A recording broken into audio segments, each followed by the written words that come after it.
The very first Homo erectus bones were found on the island of Java in Indonesia, 1891. Eugene Dubois was a medical doctor serving in the Dutch Foreign Military Service. He was, by all accounts, an abrasive chap and quite eccentric.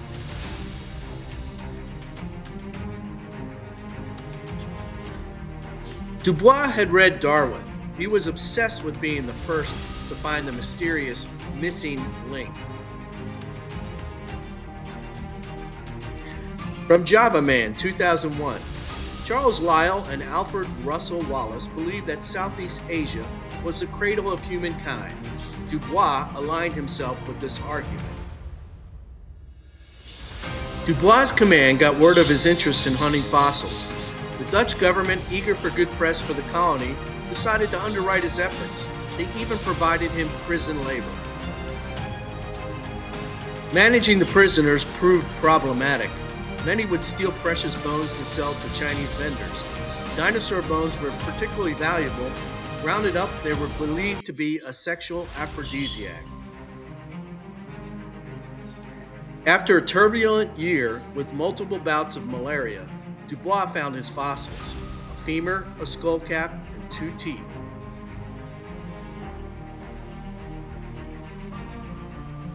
From the femur, Dubois and other scientists could tell the species was an upright walker. First dubbed Pithecanthropus, Dubois agreed to change it to Homo erectus, or Java Man. Peking Man, Beijing Ren, who explored were excavated at the site.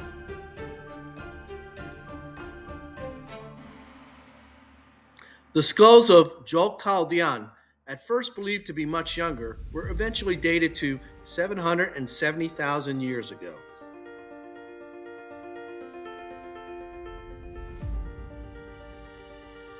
In 1939, the Japanese invaded Inner China.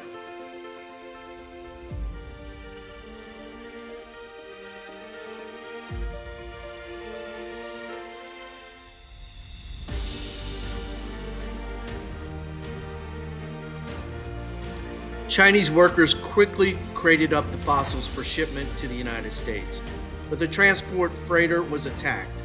The crates disappeared and were never found.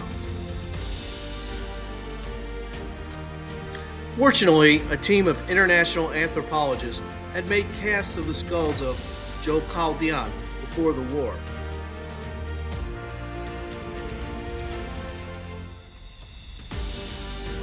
Homo erectus, out of Africa into Eurasia. Homo habilis emerged at 2.6 million years ago. Homo ergaster, Afro erectus, likely diverged from Homo habilis 2 million years ago. Homo erectus, 1.95 million years ago to 50,000 years ago, may be the slightly younger, more gracile, larger-brained descendant of Homo ergaster. In 1991, a bevy of Homo erectus fossils were found at Dmanisi, Georgia. They included 5 skulls in good condition. They were dated to 1.9 million years ago. From a 2016 study, Susan Anton of NYU et al. Morphological variation in Homo erectus. Non-metric characters showed that African Homo erectus was not so clearly affiliated with Asian Homo erectus, more as Homo ergaster. From StrangeScience.net, Homo erectus was probably the first human ancestor to hunt, make fire, make complex tools, a branch that moved out of Africa and into Asia. Separate origins, the multi-regional model. Donald Johanson, quote, China may have the best evidence for supporting multi-regional. There are a couple of skulls dated 100,000 years ago that seem to possess a mixture of modern Homo sapien and Homo erectus traits. Chinese anthropologists such as Dr. Wu Xinqi, who helped to discover the famous Dali skull, have been the strongest advocates for multi-regional origins.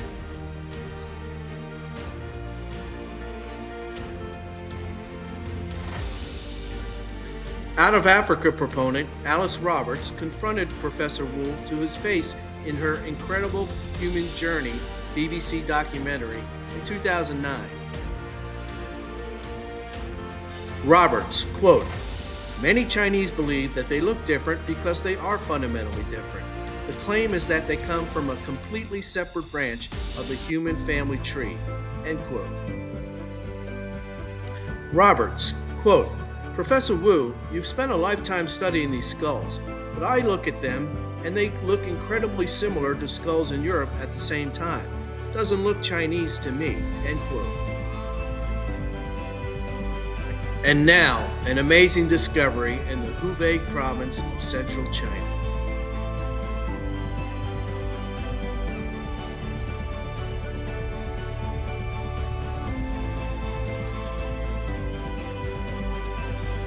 Near the Hangjiang River, Chinese archaeologists have discovered a 1 million year old skull, Homo erectus, in good condition. It is being called Yunxianmen. This is the oldest Homo erectus fossil ever found in East Asia. Researchers also found 500 stone tools with the same dating.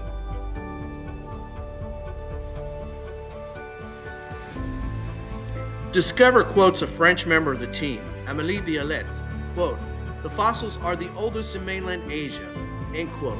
Violette goes on to say that Yunxianmen doesn't look that similar to fossils found of Homo erectus in Africa.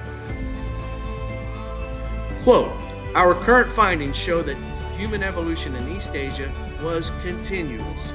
Indisputably, the skull can provide crucial evidence," end quote. Xin Gao, Project Director, China Daily, September 2022.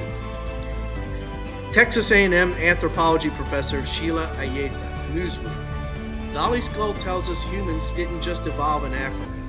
Quote, "I think gene flow could have been multi-directional. Some of the traits could have originated in Asia," end quote. Newsweek, Professor John Hawkes, Dolly's skull, quote, "In a real sense, we are talking about a multi-regional population," end quote. 欢迎，你好吗？我会说一点中文。我是美国人，很高兴认识你。这个是很好吗？谢谢你，再见。